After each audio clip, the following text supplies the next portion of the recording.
All right. Welcome, everybody, to the very first episode, the inaugural episode of our very new and very first podcast. It's called Don't Yuck My Yum. My name is Carlito Gilchrist, and with me is my co-host, my lovely wife, Courtney Gilchrist. Hi, everyone. I'm the wife. Yeah, so... Well, we basically had the idea for this show. Well, how did we come up with the idea for this? There's a lot of elements.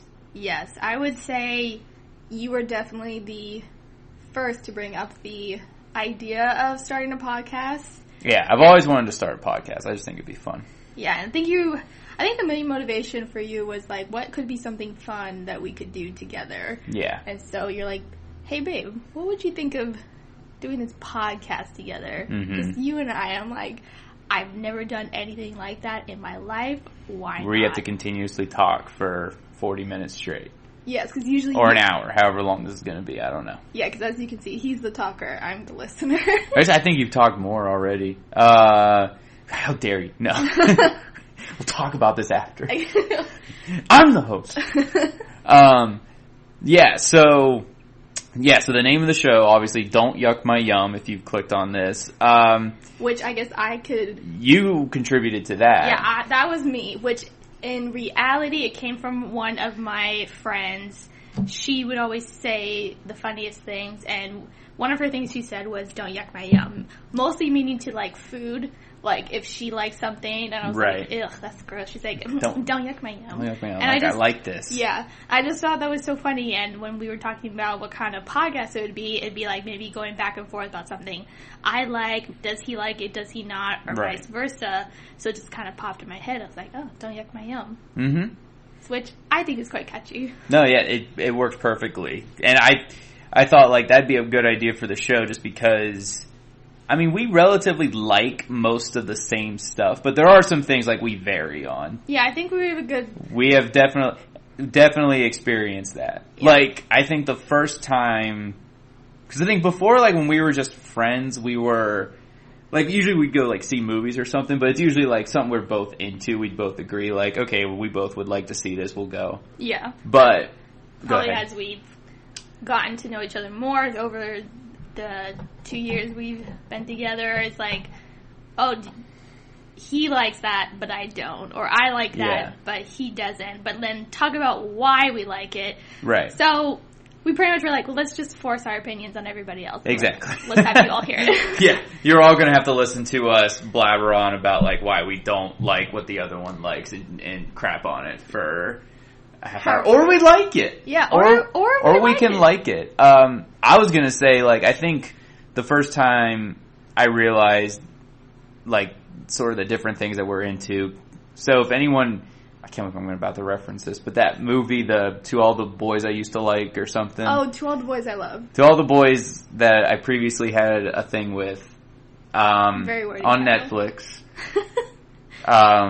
Which I read the book. Great. What? I read the book. Great book. That's good for you. Books are always better. No one cares. They might.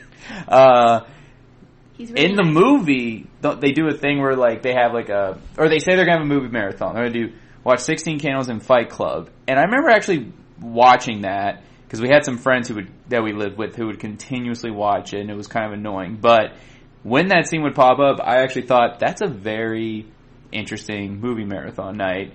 And I think one night we were just... alone at the apartment, so we thought, like, let's try it. Mm-hmm. And you had seen 16 Candles, I had not. Yes. I had seen Fight Club, and you had not. Like, so it kind of worked out. And I had a very different idea of what 16 Candles was going to be before I went into it, and I feel like you had a very different idea of what Fight Club was before you went into it. I think it was more so I knew it was a very man's douche movie, and I kind of got the gist of, okay, you don't talk about Fight Club, but I was never seen it, so I just was curious, okay, what's this quote from? What is this actually about? I kind of knew somewhat of the spoiler, like, oh, Brad Pitt's character's not really real, and that was all in his head. Spoilers for Fight Club if you haven't seen Fight Club. I think everybody's seen it by now. I would hope. But actually hearing about it is one thing. seeing it was another, and it was just very violent. Yeah, but now we can actually talk about it. Because one of the most annoying things about people, when you try to talk about Fight Club, the first thing they say is, don't talk about Fight Club. Yeah, the first rule about Fight Club. Don't talk about Fight Club. It's like, okay, but it's a movie. And then you can't talk about it, and then they just drop the conversation. You're like, oh, okay, cool, I guess we're not friends. Right. But and then I guess for 16 Candles, in my mind, it's like, oh, it's such a funny, goofy, silly 80s movie. I did not expect that. And you, I think, found it more disturbing? Well, because I think in my head I had envisioned, because it's John Hughes, and I'm not gonna. Yeah, I'm not like the biggest John Hughes fan. Like, I'm not saying I don't like him, but I'm like, I don't watch his movies on repeat. Probably the one I've seen the most, surprisingly, is Uncle Buck. If we're talking about ones he's written and directed. Oh, I would say Breakfast Club for me. Ooh, I think I've actually seen Uncle Buck more because Breakfast Club. That's a raw movie to watch. You really got to be in the mood for that. I'm always in the mood for some club. Wow. Some BC. Mm-hmm. I'm in the mood for the first part of that title. Breakfast. No, yeah.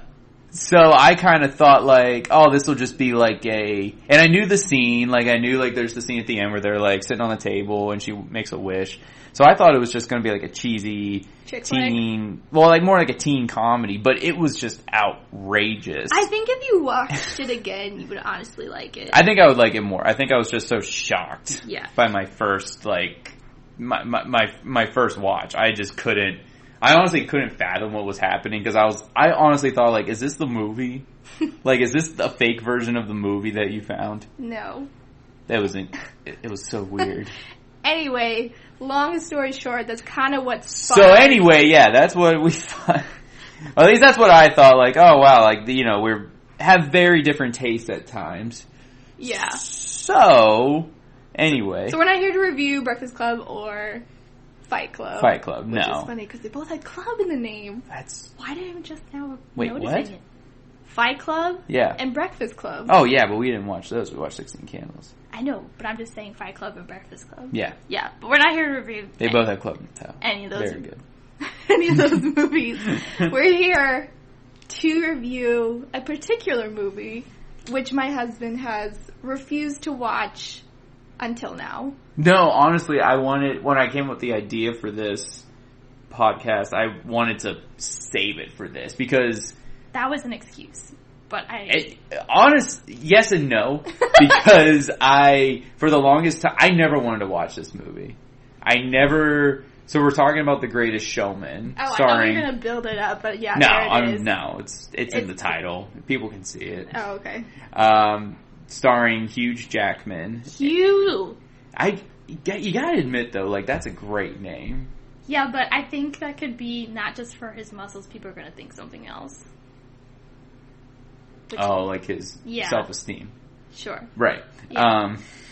He's a big self-esteem. That's what you're implying. I hope he would. I mean, the guy's done it all. Anyway. But yeah, I honestly didn't want to watch this movie for the longest time because I thought it looked awful. Like, I didn't want I'm like, I don't want any part of this movie. I'm like, all kudos to Hugh Jackman for, wanting to keep the musical alive and doing it, but honestly, I was just like, yeah, I just wasn't gonna watch it. It felt like I don't know, to me, it kind of looked like the equivalent of, say, like a High School Musical or some, like, cheesy something like that, where I'm just not gonna go see that. So it just never was on my radar. But then I started dating you, and you are a huge fan of this movie. I wouldn't say that. No, I would say you love it. It's like your favorite movie. You talk about it like every morning. That's not true. That's exaggeration. And I'm like, babe, stop talking about Greatest Showman. It's not that great. No, I wouldn't say that. No, I was more like, when did this movie come out? Was it 3 years ago? 2017, I think. Okay, yeah. So, 4 years ago now. Yeah. Mm-hmm. Maybe. And at the time that it came out, it was popular. And I think it was, because when I met you, it was still riding on that popular, trend. Yeah. And I'm a musical person myself. I'm all about the Broadway musical. So Yeah. I enjoy it. Like, that's what caught my eye. Was, well, one, come on, Zac Efron and Hugh Jackman in one movie. And I love period pieces, so it was hitting all the notches, you know. It was clicking all the boxes for me. Right. But I wouldn't say I am a huge fan. It's not my favorite movie. But I enjoy it. I think it's a feel-good movie. So you're, like, kind of, like, whatever about it. I'm like, if it's on, I'll watch it. And it's not like something that I'm poo-pooing. It's like, okay, I'm enjoying this, and I'll watch it. It's not my first, like, go-to. But, you know, it's definitely something that I would watch. Like, if someone wants to be like, hey, you want to watch Greatest Showman? I'm like, sure. Right. But it's not going to be like, what do I want to watch? Like, oh, Greatest Showman. Like, I've seen it enough to be, you know, satisfying the itch. Yeah. But the fact that you hadn't seen it because it was so popular, that's why I was like, oh, you should see it. I didn't understand why it was so popular, because it just didn't strike me as a movie that most people would go see. It seemed very, like, in a strange way, it felt very niche, because it's like, He okay, loves using that word. it's a circus movie featuring music that, like, seemed like it was written for, like, Glee, in which I thought was weird. So, okay. Let's backtrack a bit. Well, so you seem like you're very middle of the road with the movie. You seem more on the spectrum of, like, yeah, I'll watch it, I like it. Yeah. Okay. It may not be, like, a complete yum delicious, but it's like, oh, that's good. That's pretty good. That's pretty good.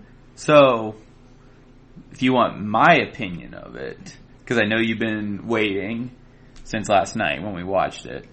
Yeah, I think I just wanted to know the main, like, thumbs up, thumbs down, like, apps, like in Gladiator when yeah, just like, yeah, it wasn't that bad. Maybe it didn't exactly hurt your ears, or you weren't completely vomiting about it. You were just like, yeah, it wasn't bad. Because I wasn't anticipating you loving it by any means, but I didn't see you really cringing at it either. So right. I was honestly hiding it. Were you? Yeah. I didn't want to give away any emotion. No, maybe I will. Because usually when I do if I don't like something in a movie, or I will show it, or I'll even say it out loud. It's usually pretty obvious on your face if you're not enjoying something. So yeah. I guess, yeah, maybe you were consciously not. A perfect example is when our brother-in-law had us watch Rise of Skywalker, and he just put it on just for fun because we were over at his place. But you could just see, like, on my face just how much I was not enjoying it. Ugh. Like, at all. That's for another episode. That's another episode entirely.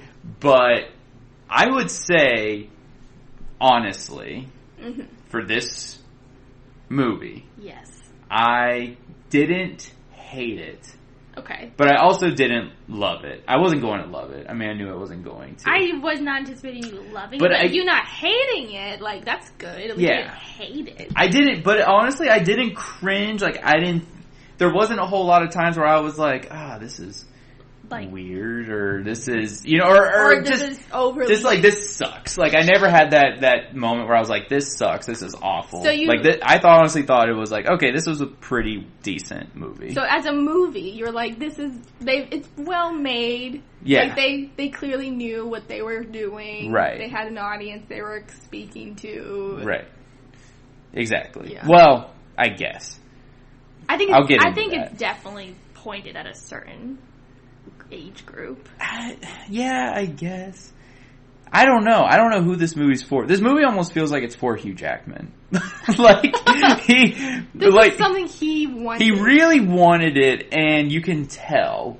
Like, like, he gives it his all, and he's in there, he's doing it. And I've seen, like, I'm proud of him. Of, like, behind the scenes, and you could tell from those videos that every person a part of this movie, this project, really loved it and really enjoyed doing it. Yeah, it looked like a ball. I'm not gonna lie. I mean, the music was fun. The dancing. I mean, they all had they were all doing their same thing with the look on their face, and they were showing Zac Efron this is who we are. Yeah, but then he joins in. It's great. It's okay. Sure. So as a whole, what did you think of the movie? Okay. The movie itself, as a movie, was fine. It was totally in the middle, acceptable. It hit all the marks of it was entertaining. The performances were great. Everyone seemed dedicated to the good acting. The overall feel of it. It was they all nailed it. Yeah, because I don't think any of the actors were ugh. Right. Well, okay. I'm going to just point out something that I think is hilarious. Oh. So the end of the movie... What's the quote at the end of the movie? Oh, the end of the movie quote was something pretty much about, crap, what was it? I want to see. Yeah. Greatest showman... End quote. He says, you don't need... everyone to love you, just a few good people. Oh wait, no. No, that's not what he said. that's what his wife says. It was something it's the noblest art is that of making others happy. Oh, yeah. Isn't that it? I think that's it. Now, if you pull up this guy's Wikipedia, which we do not support Wikipedia. Well, I mean, because anyone can easily change that information. Right. But regardless, apparently P.T. Barnum's most famous quote is, there's a sucker born every minute. So I'll just go on a limb and say I'm pretty sure the movie glorified more of P.T. Barnum's family side character, as a person, more than anything else. I appreciated the story that they were trying to tell. It was a pretty simple having a rough go of it growing up, and then wanting to make something of yourself and prove to the world that you're not just I guess back in those days a peasant. Right. You can make something of yourself. But little bit in between the movie when I was just looking up, I was I'm pretty sure P.T. Barnum probably wasn't that great of a person. I don't know for sure, but I'm this guy. I'm just I think it's kind of weird that this is the guy they chose to make this kind of type of movie out of, this kind of happy, get everyone together and let's throw out a pop album, and then everyone will buy it with some catchy music. And it seemed like P.T. Barnum, this doesn't seem like this would be the guy you would do this for. Because he basically, his whole thing was, just selling, not just selling, junk. Obviously, he had, the people with, their abnormalities and whatever. But he also did a lot of stuff where he would just, buy things just to make hoaxes. Just, fool people into believing stuff. What was it? The Fiji Mermaid. Have you heard of this? No. So the Fiji Mermaid, it was a thing he bought, but it's fake. Well, sure. It's fake, but it's it's composed of the torso and head of a juvenile monkey sewn to the back half of a fish. Oh my god. Yeah. I mean, it's dead. It's dead stuff.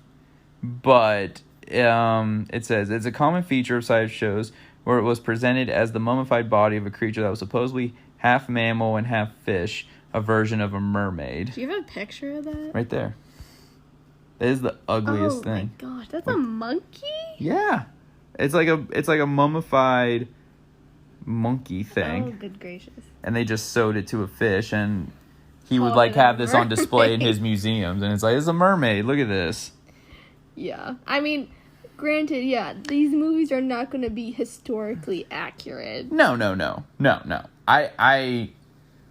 I obviously agree with that statement. I just think, again, this was like the weirdest type of movie to make for this guy. I don't know, maybe they were like, okay, what movie could we make right now that's got with music in it, and like, okay, what do you think of like as a show? And they probably were like, oh, maybe there's something with the circus. Like, well, who created the circus? Like, oh, this P.T. Barnum guy. Like, oh, we could make a story with this, with his life. And I'm sure they just kind of like totally just ran with it to make you like him. Yeah. But if you like really watch who he is, you're like, I get he has his heart is in the right place, and you're like, he's wanting to do better and be better, but he definitely gets carried away with the fame. And I'm like, you're just being a jerk. I'm pretty sure the real guy was probably a crook. Like all these guys back then. Like, I mean, I think there was a moment in the movie. Like, okay, yeah, so when he hires his first guy, it was that like kid, a pickpocket thief. No, after that, the first of like I guess the quote unquote freaks that he starts to gather. The little person. The little person, yeah. What was his name? Charles. But yeah, they had like a glimmer of like, I'm pretty sure this was the real P.T. Barnum when the kid comes out. Oh, when he's like, people are gonna laugh at you anyway, kid. Might as well get paid for it. Get paid for it, yeah. And he just goes back into his room. He's all sad, and I'm like, I feel like this was probably who the real P.T. Barnum was. And he's like, oh, I should. But you know, they can't. It's our main guy, and he's played by Hugh Jackman, and it's a musical. You can't make him a total dick. No.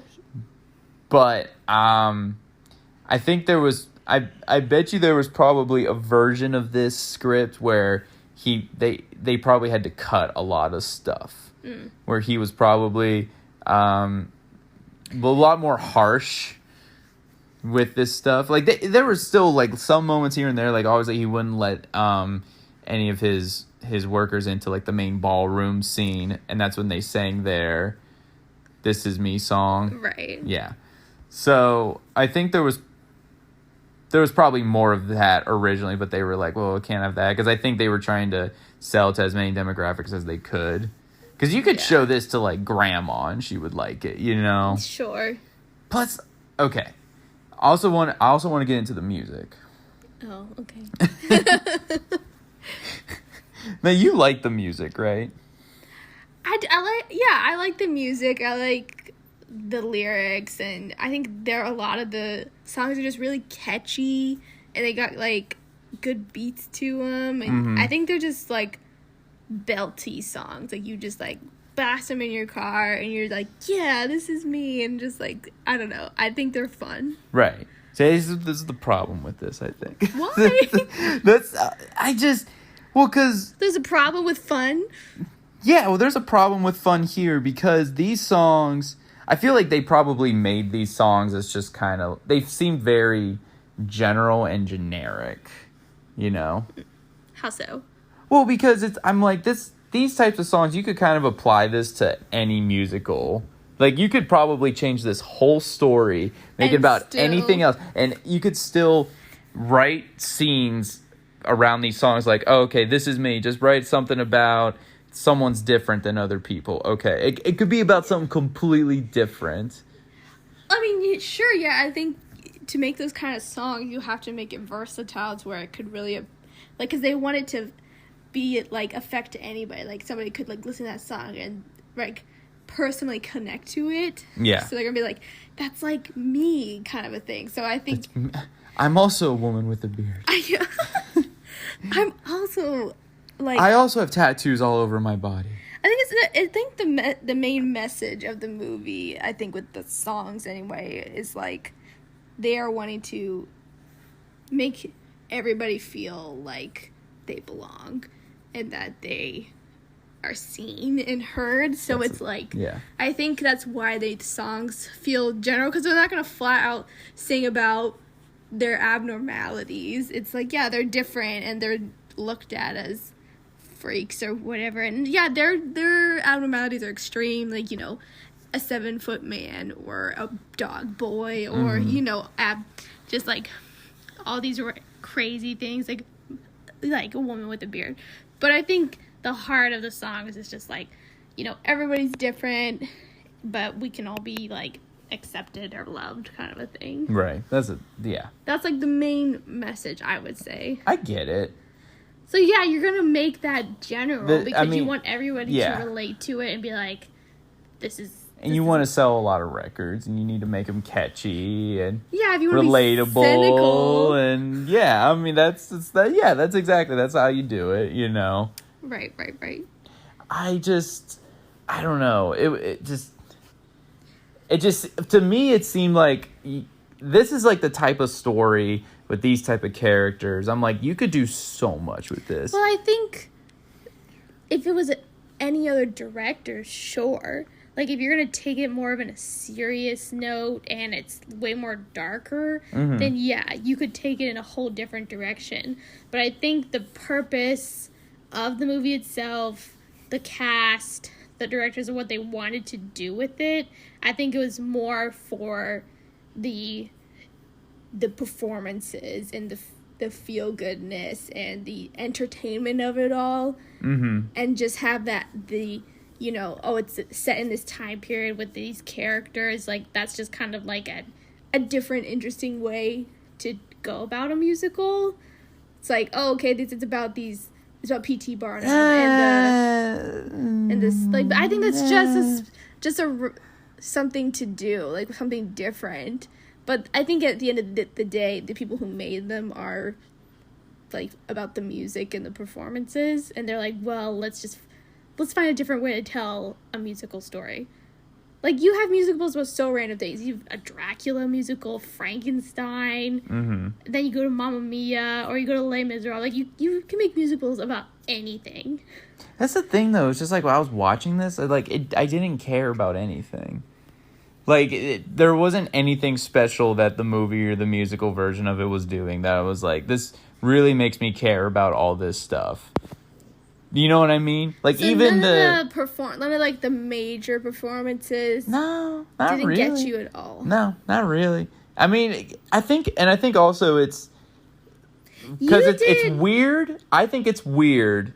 It's really weird when there's like a music, because if you go to like the theater and you watch the theater and you watch the actors perform. There's a distinct, like, different type of acting that they do. You mean like a play? Yeah. Like a musical or play. Yeah, there's a different type of, like, acting they do. Obviously it's more theatrical. Sure. Because you have to, like, emote as many of your emotions to the audience as you can. Where a movie, it's more subtle. So I'm always just bothered when it's, like, a musical into a movie version, because then it just feels like I'm watching somewhere everyone's overacting and I just can't get invested in everything. Well, I think in this case it was a movie. This is a movie first. This was never like a musical. But they're Broadway. Acting like they're in a musical, which bothers me. How were they acting like they were in a musical? Because that's exactly what I said. They're acting in that way. They're acting like they're in a musical, but it's a movie, so there's no subtlety to any of the acting. And obviously, like, it's not supposed to, it's a musical movie, whatever you want to call it, but it just didn't make me, like, care about anything that was happening, because I think I was thinking too much about, like, the way they were acting. I'm like, this is just weird. But that's just how I feel about most movies that way that are based off of musicals. Like Rent. I hate that movie. That's all different though, because this was never originally a musical. Exactly. On Broadway. Right. This was a movie. Yeah. But obviously have the musical aspects of the singing and the dancing. Yeah. But I think when they were just when the scenes were happening about singing and dancing. Yeah. Like, let's say you took out all of the performances. That would be a boring movie. But I think it'd still be a movie. Like, you would still know what was going on even without those performances. Yeah. I think the performances just kind of added another layer to it. Like, I don't... Are you talking about, like, the way that they acted? Yeah, like, I think it's, like, say you just completely took out all the musical performances. Yeah. I don't think they were overacting in all the other scenes that they weren't singing and dancing. Mm-hmm. Like, it felt like movie acting, not theater acting. Right. That you're saying. No, it felt very much like theater acting to me. I didn't get that. No, I do. Like Whenever I watch a movie like this, it just feels that way. But is it because of the singing and dancing? Probably. So you're not necessarily looking at the other scenes? I'm looking at everything. Like, I'm like, there's definitely, like, a different type of performance here that they're doing. Well, because they know that they're in a musical that's a movie. I think one of the best... So they're acting like they're in a musical. Well, I think one of the best scenes was, like when Zendaya's character is in the hospital with Zac Efron's character is, like, you know, he went into the burning fire, like, of the... Oh, my gosh. We gotta talk about that scene. I am talking about it. What? And, like... No, but just how it all went down. Okay. Well, anyway, like, after the fact that he, you know... Because those stupid thugs caught the theater on fire. And then, you know, Zac Efron went back in there thinking that Zendaya's character was in there. And then Hugh Jackman goes in after him and whatever. They're in the hospital. She's clearly been there a couple days.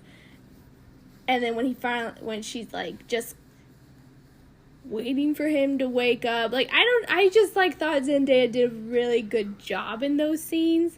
Like, I think she had enough emotions. Like, I don't think she was too overly theatrical. She was probably the best in this movie. Probably her and Hugh Jackman were probably the best performers. By far. I think so. I don't think you can discount what's-her-face, Hugh Jackman's wife. Oh, what's her name? Michelle? Yeah, she was fine. Is that her name? Yeah, she did a good job. But, like, the scene...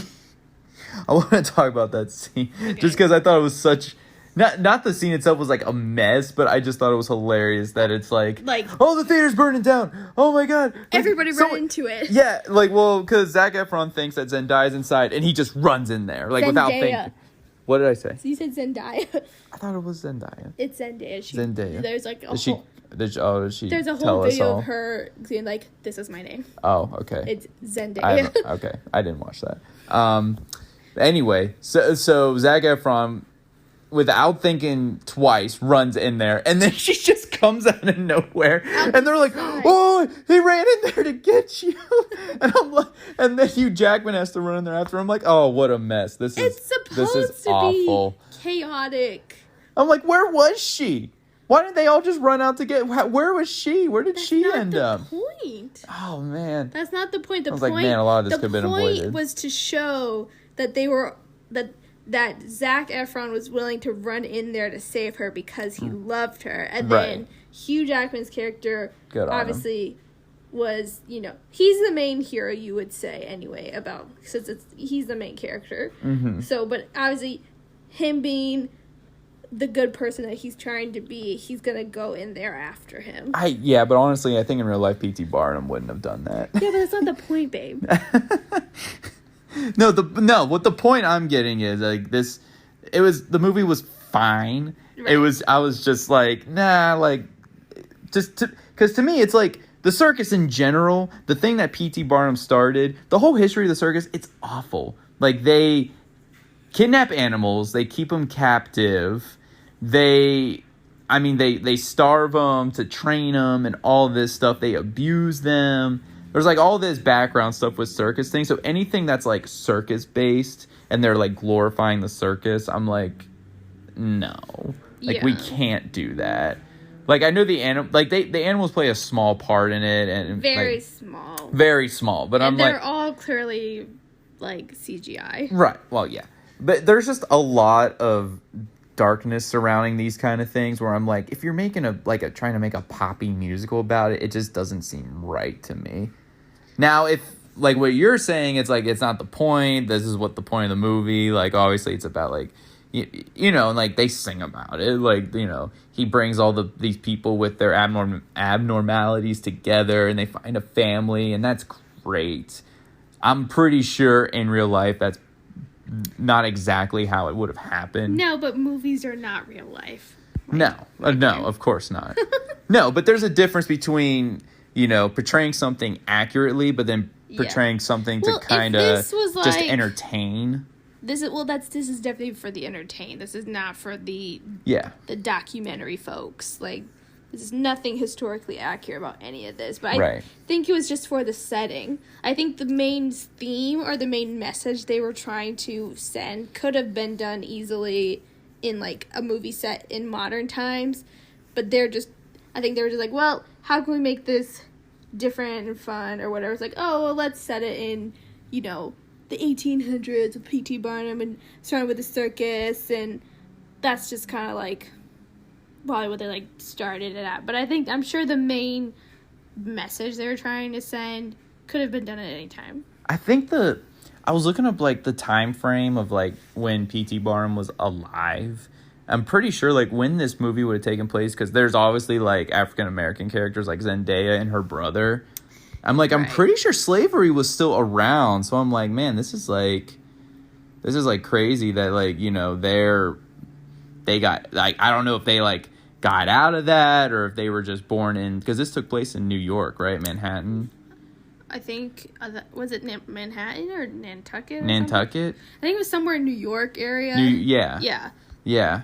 So I thought that was pretty cool to like have them in there, because I thought about it, I'm like, I don't even know if, would he have had that was probably why Zendaya's character and Zac Efron's character had such a stigma of them being together, because a lot of that, probably the people's mindsets at the time was like, these people are slaves, you know, these are the help, that's what they say. And that's what they said. I think the parents even was like, have you no shame and all this stuff. So even though she didn't have, like, you know, a freakish abnormality, like, you know, that guy with the horns, or, you know, the albino woman. Just because of the color of her skin, she was different. Yeah, but that was I thought that was cool. I thought that was cool how they kind of brought some light to that. Yeah. But I think the movie, for me, has moments that I like. Yeah. Like, as an overall, no, it's not a perfect movie by any means. And, like, it's not going to be winning any Oscars anytime soon. Was it nominated? I think it was nominated for, like, Best Song or something. I'm sure it was. We'll have to look into that. But, I mean, for me, as, like, I like the singing and dancing. I like, you know, the actors. And I enjoy seeing Zac Efron and Zendaya flying around in trapeze and singing about, why can't we be together? Oh, like, I don't know. Oh, like, as a because society. But yeah, it's like there's some parts that I'm like, this is like a little hokey, or could be a little like cheesy or lame. But I think overall, like, I'm here for it. Like, it's still entertaining to me. But I think most of the time, I'd probably just listen to the songs rather than watch the movie. Yeah, that's kind of the vibe I was getting. I'm pretty sure the songs are better than the movie. Yeah. Because I will admit, I'm like, oh yeah, these songs are catchy. But I think my overall reaction is like, this is just, I don't like that they're glorifying this. Because this, I'm pretty sure, I don't even think, do circuses even exist anymore? Probably not. No. Like, when was the last not time, now. When was the last time you were, like, heard an advertisement for the circus? Never. The circus is in town. Never, since I've been alive, I'm pretty sure. Yeah, probably.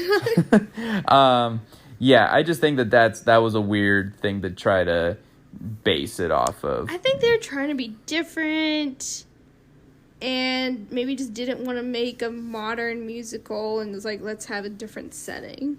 Right. I think they should have just avoided that entirely. But, I mean, it exists. It's fine. You didn't hate it. I didn't hate it. I mean, I would never watch it again. That's what was the thing you said about Zac Efron? That he liked his kiss with Zendaya? Oh yeah, like I saw somewhere, like this was a while ago, so it was like some interview that they like. I swear, interviewers ask the craziest of questions, but I'm pretty sure some interviewer asked Zac Efron like, "Who was your most favorite on-screen kiss? Like, who was the person you like to kiss the most out of all your on-screen kisses?" Something along those lines, and he was all like, "Oh yeah, Zendaya was like the best kisser, pretty much." Mm-hmm. And she was like 21 and he's like 30. Something like that. And I don't know if it was because he felt obligated to say that because they were clearly on tour for Greatest Showman. Yeah, and she's like sitting right there. But I don't know if she was. Yeah. But he seemed pretty like legit about it. And I guess if you watch it, you're like, yeah, like that looks like a good kiss. It looks like normal. Mm-hmm. Like a normal kiss, like not like a movie kiss where it's a little too much or a little too dramatic. Yeah. So I'm like, I could see why that would be enjoyable, but I just thought that was so funny, like crazy. I'm like, oh my gosh, she's like so much younger than you. Right. But apparently the Zendaya girl, she gives good kisses. Apparently. And Zach notices. I wonder if Tom Holland would ever say that. I don't know. He's so sweet. He'd be like, "Oh, I love all the kisses." I really was hoping you would. I love all the kisses from all the girls and all the movies I'm in. I was hoping you were not going to do this Tom Holland voice. But yeah, I just thought it was fine. Okay.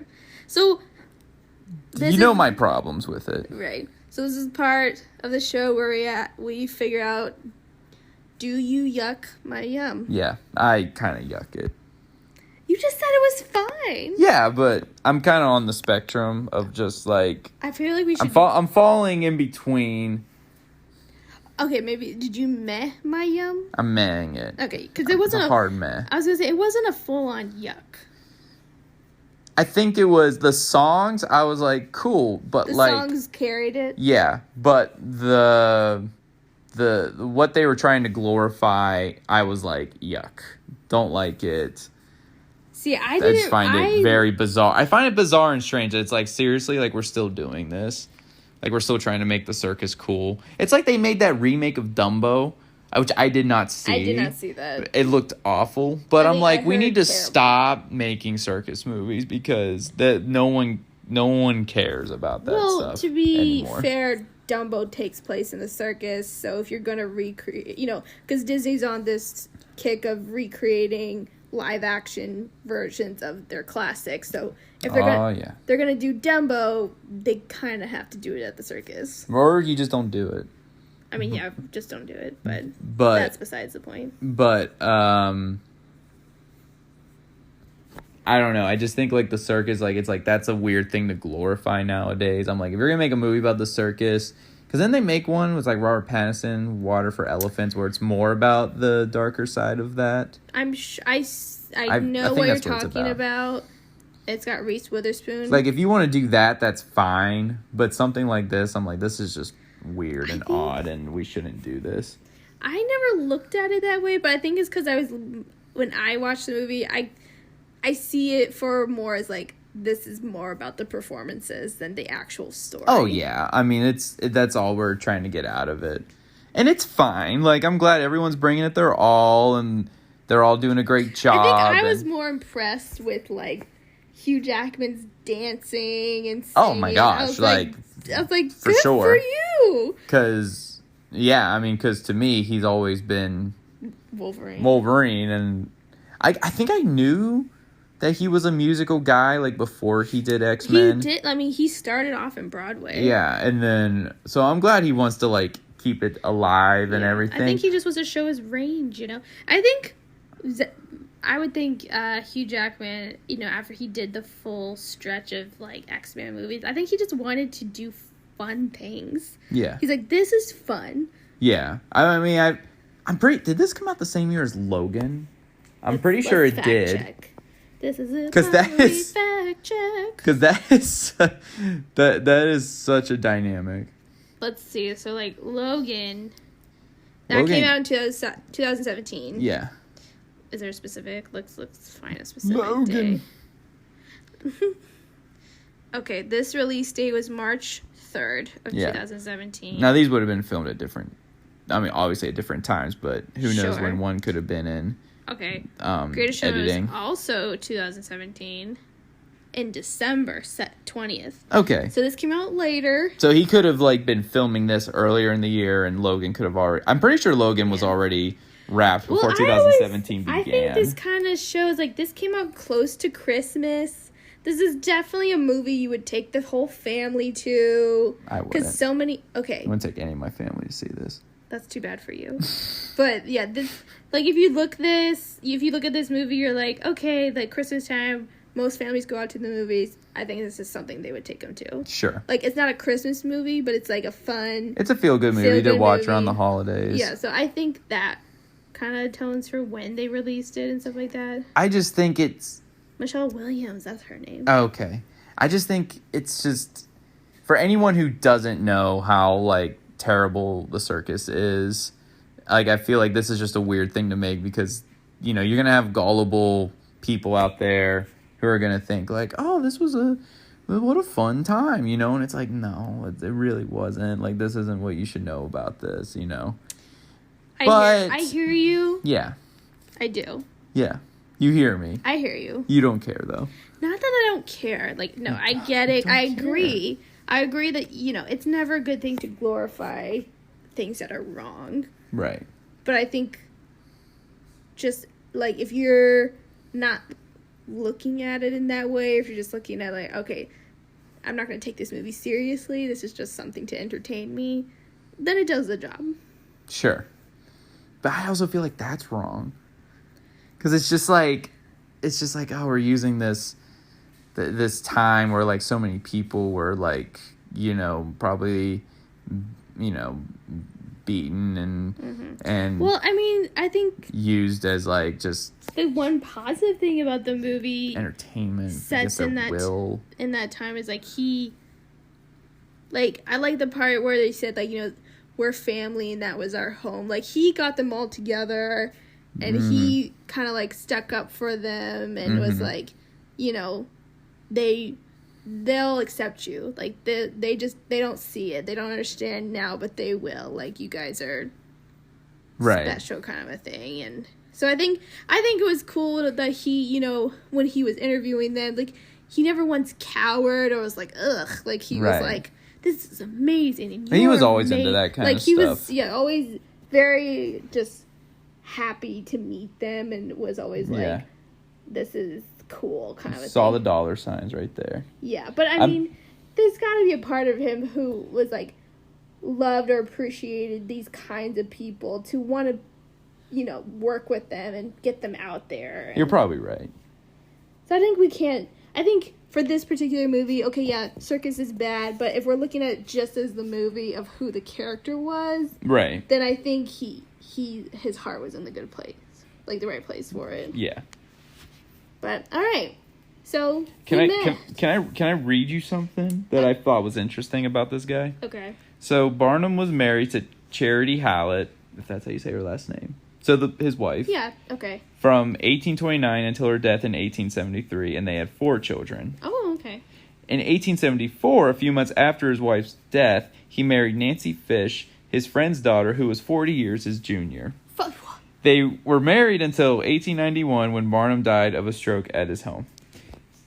So after this lady died, the love of his life that the movie portrayed, only a few months later he married his daughter's friend who was 40 years younger than him. Disgusting. First I was just gonna give him the benefit of the doubt that was oh, men can't be alone and he's so lonely he needs to be taken care of. But the fact that she was 40 years younger than him? Yeah. That's terrible.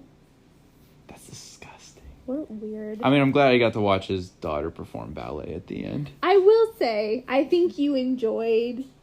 The daughters were adorable. 2 girls. They were probably my favorite part of the movie. Whenever they were on screen, I'm these girls are adorable and I love them. Yeah, I could sense that. I was he lights up every time these little ones come on the stage. Oh, they were great. On when they're the little ones doing the ballet and they're There was a part of me that was man, I hope that the little sister didn't try to do ballet and she sucked so bad they made her be a tree. Because there were other trees. They didn't have to have her be a tree. No, that was kind of funny though, is because like she was the only person playing a tree. The rest were like prop trees. Right. So I was like, oh man, I was she like, we sucked that couldn't bad? have made her like, I don't know. A goose? What do you mean a goose? Well, I don't know. Isn't that like ballet? Like Black Swan, you have like birds and stuff, and she could be a goose. And I thought it was dance supposed with to be like the goose or Nutcracker or something. Like it was a scene. Okay. But it probably wasn't. But Yeah. I was like, out of all the things, we couldn't have made her like a cute little ballerina too. Like, but maybe they. But the tree was funny.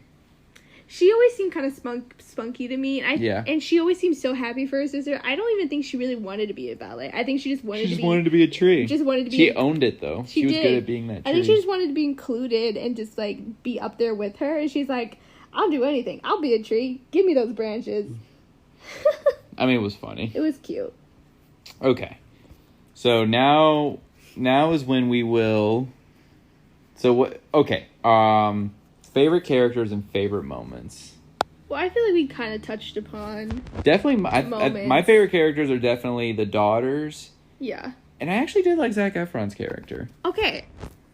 Yeah, like I'm a hopeless romantic, so I'm gonna say my favorite characters are Zac Efron's character, which was Philip Carlyle, and then, of course, Zendaya's character was Anne Wheeler. Like, I just love those two characters' dynamics of just like a forbidden love, and I thought they surprisingly worked really well together. Mm-hmm. And they're both just very amazing in their own way. And when I first saw that those two would kind of be set as love interests together, I was kind of surprised because I was like, that's really random. Like, Zendaya is so much younger than Zac Efron. Like, how can we put these two together? But Zendaya has such a maturity about her that she does. I was like, oh, she's owning this. Like, she's making Zac Efron like totally work for it, and I'm here for it. So I'm like, yeah. And I was so impressed with their performance of their main song together, and just the sheer stunt work they had to do for that scene. Was she actually doing all that? I'm certain not. I would say she's probably doing 80% of that. Really? Yeah. Like there's certain moments that I was like, okay, no, that's not her. But yeah, like the part where she's like spinning down the rope. I'm like, there's no way they're making Zendaya do that. But if you're looking, it's her face a lot. Like, you know how sometimes you can see this kind of CGI face, and I'm like, that's not really her. Right. But if you're really watching it, I'm like, this is them a lot. Oh. So I'm looking at pictures of, like, the actual people. There's the actual bearded lady. Cool. She looks more like a man. Well, as they should, because she's got a beard. Jeez. So. But, yeah, those are definitely my favorite characters, and one of my favorite moments, I would say, was when Zac Efron's character told off his parents. Yeah. That was one of my favorites. But yeah, they're definitely not real characters. Like I don't think they were based on real people.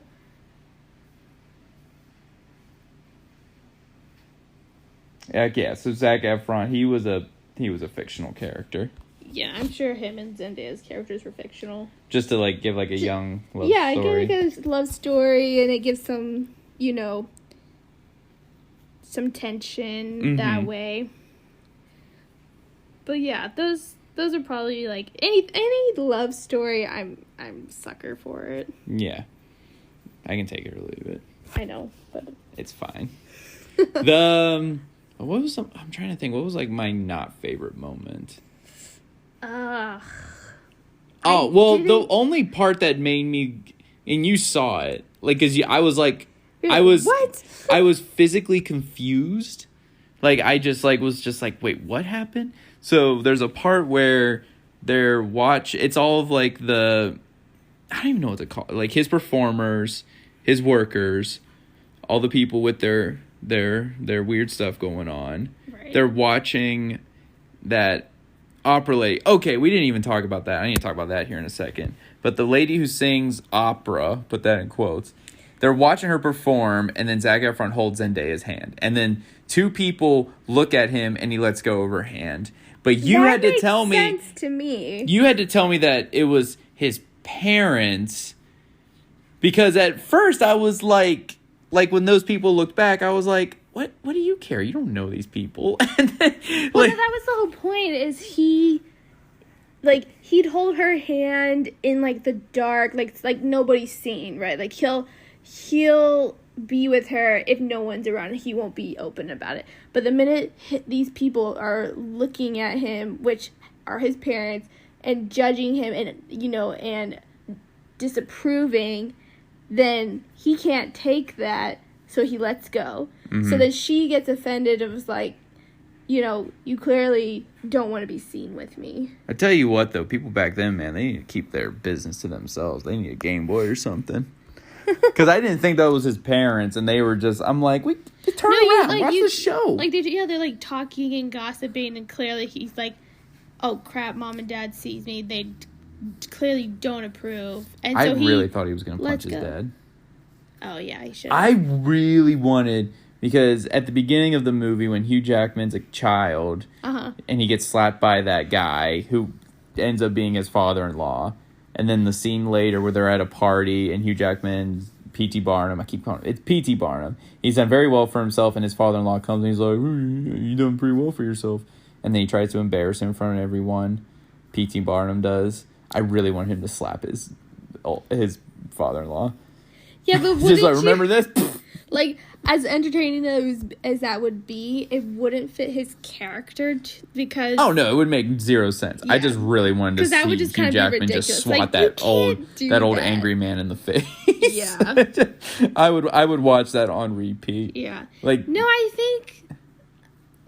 Circling back to the Zac Efron and Zendaya scene when he lets go of her hand, it made sense to me because Zac Efron's character, Carlisle, wasn't... Like, he was hiding from who he, like, I think wanted to be with the whole playwright thing, and then getting into the circus and kind of being free of himself of what he wanted to do. Yeah, but he was still, like...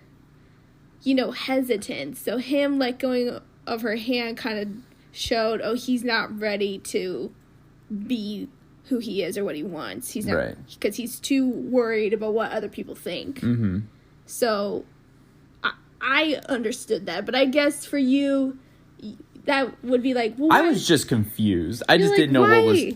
Well, I saw him holding her hand, which I was like, oh, okay, I see what we're doing here. I was just confused by the people I didn't know it was his parents. So I was you saw them earlier. Like I don't remember that. Like, remember when, like,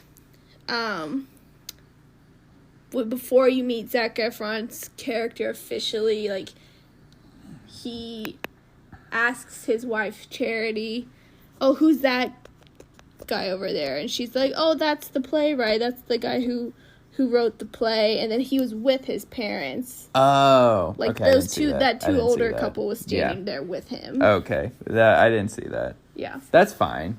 I was just confused. But the only other thing I want to point out about the same scene, but has nothing to do with that, is the alleged opera singer. Okay. And then she starts singing a pop song. I was like, are you serious? Well, I thought she was going to sing opera. People aren't going to like opera. I love opera. That's the biggest lie. I mean, I'll listen to opera. Like, if that's like what we're listening to. Okay, but granted, this is probably, rated PG? Sure. But I don't know. I was just like, they talked, like, the character's an opera singer. So I thought, like, oh, this will be kind of cool. We'll have a different song that's, like, opera-based. I like that. But then when she just started singing just, like, a regular whatever slow song, I was like, oh, you're not going to have a full-on opera song in this movie because kids are not going to like it. Yeah, well, whatever. But anyway, like, did you know, though, that the actress... She didn't actually sing. I figured. Yeah, that's not her voice. I didn't think. It was actually a woman from The Voice. And I think her name was, like, Lauren something. I don't know. I'd have to look it up. Okay. No, I recognize the actress, though. You do? Yeah. Where do you recognize her from? She was the villain in Dr. Sleep. Oh, okay. Which we'll probably watch for this podcast as well. Okay. Well, yeah, the woman who actually, Lauren Allred.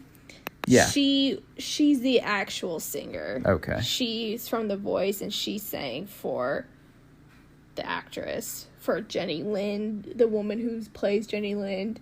Gotcha. She's actually singing. So the woman who plays Jenny Lind is not actually singing, which I did not know the first time I saw this movie, because I think the actress does a very good job of looking like, oh, this is her singing. Yeah. And then someone told me, like, oh, no, that's not actually her. I was like, what? And then I kind of felt, like, cheated. Right. I was like, that's not you? You liar. You imposter? You liar. I'll tell you something I did like about the movie, though. I did like the production. I thought it was kind of cool. It looked like, it kind of reminded me of, you've never seen this, but it's called New York, New York. It's like a Scorsese film. He tried to basically make like, I mean, this was made in the 70s, but like at that time, like more of a contemporary, take like old golden age Hollywood musical films but make it more contemporary and realistic. But the sets in that, it had like this feel of like realism and then like a musical setting. I would say that one didn't do it as well, but this movie, The Greatest Showman, it actually did it really well. I thought it was cool. I was like, oh, okay, I like that. That's charming. Yeah, say what you want about it glorifying the badness of circus. Like, I think terrible. What they set out to do, they did. And they did it. And I think they were successful with what they were trying to have the film be. Right. But I'm trying to think if there was any characters I hated. I mean, obviously I didn't like his father-in-law. I didn't like Zac Efron's parents. You're not supposed to. There's bad people. You're not supposed to like them. I don't think I liked P.T. Barnum. As a person? No, I didn't like him. Especially since after his beautiful wife died, he married his daughter's friend. Ooh, okay. That's so weird. We don't like the actual person. But we do like Hugh Jackman. Who you saw live. Who I did see. Did he sing any of these songs? Yes, he did. And they were awesome. That's good. They were so fun. That's so weird. You saw Hugh Jackman live, just singing. That's so weird to me. It is odd, but he did fantastic. Because to me, he's always going to be Wolverine. Like, that's just it. I know. Which it was so funny because weird. they did show, like, a scene from Wolverine. Because I think he was like, you may know me from Wolverine or whatever. Was there anyone there who went, like, really? No, I think That's it wasn't. You? I don't think it was that. I think it was more like him just talking about his life. And then, he was kind of showing... It was like kind of like a slideshow almost. It was like he would show photos or videos of his life. That's and then, cute. Yeah, there was like this clip of that, of him like coming out of the water with his what do you call it, babe? Adamantium blades. Oh my gosh. Yeah, adamantium blades. Yeah. That comes out of his hands. Yeah. His claws. There you go. My goodness. Well, like, yeah, he's like, whoa, coming out of the water and, like, just freeze frame right then when he came out. He's like, yeah, most people know me as this. He's like, but I really started out in the Broadway world and all this stuff. But anyway, it was fun. You ever seen the movie Swordfish? Probably not. Nah, no. neither have I. So... What does that mean? I think that's about it. So, yeah, I'd say overall... Okay, so it was on the yuck to yum spectrum, it was a meh. It was a meh. It was kind of a yuck because I just don't like the glorification of this stuff. But at the same time, the movie was fine, so I guess whatever. But you enjoyed... I enjoyed watching it with you. Oh, well, that's all that matters, isn't it? Notes, men, take good notes. Like, this is how you just appease your woman. It's like, well, I enjoyed it with you, babe. Don't do that. That's all that matters. Don't give them what they want all the time. You gotta make them work for it too. Okay, well, I think that's about it as far as the discussion for this week. I don't know what we're gonna watch next. I'm thinking maybe The God. Well, you've already watched The Godfather. Watched The Godfather, yeah. But I mean, obviously that's So how this will work is like, so this episode was obviously something that you had seen before that you enjoyed and I hadn't seen. So the next episode would be something that I have seen before that I really enjoy and something you haven't seen or not that you don't know much about. Right. Which so the roles would be reversed. Yeah. I had not seen The Godfather. You have seen it now, but I think we may do that for the next episode. But I also wrote in the description sometimes we might do books. Yeah. Or comics. True. So if we ever get around, I think, we could definitely do Cavalier and Clay. That could be like the first book we do since we finally finished that. Took forever. I know. Like 4 years. Forever. Now, you just got to read The Stand and then we'll talk about that. Okay. Anyway, thank you guys for listening. We hope you had fun listening to us jibber jabber. Yeah, for sure. I'll probably have to record another thing and put it at the end of this episode of our tags, our Instagram and our Twitter and whatever else we decide to do, so you can find us. But yeah, I think if you want to find us on the main website, it'd be Anchor FM / Don't Yuck My Yum, all lowercase letters. And once again, I am Carlito Gilchrist and my wife, Courtney Gilchrist. And we will, I guess, talk to y'all next time. Have a good week. Don't watch bad movies. I mean, I know everything's on streaming now, nothing's in theaters. But, don't watch bad movies because, actually, do whatever you want. If you want to watch a bad movie and make fun of it, do it. Yeah. Whatever you want to do. Right. Actually, you don't have to. We'll do it for you. We'll do it for you. Yeah. Just write in if there's any bad movies you want us to watch. If there's and then we won't talk about it. So both of us will yuck it. Yeah. All right. Well, we will catch you guys next time. Thank you and good night. Bye. Hey everybody, this is Carlito Gilchrist from the Don't Yuck My Yum pod. I just want to say thank you to everybody who's tuning in and listening every week. We really appreciate it. If you'd like to leave a review for the show, you can leave it on Apple Podcasts. You can give us a 1 to 5 star rating. We prefer the 5-star ratings, but it's your opinion. It's whatever you like. As well, you can listen to us on Spotify and Anchor.fm and anywhere else where podcasts are available. I believe we're up on there. If you have any suggestions for future episodes or insights on past episodes, you can always email us at don'tyuckmyyumpod@gmail.com. As well, you can follow us on Don't Yuck My Yum Pod on Instagram. And yeah, I just want to say thanks for listening, everybody. We really appreciate it. Have a good week. So long. Bye-bye.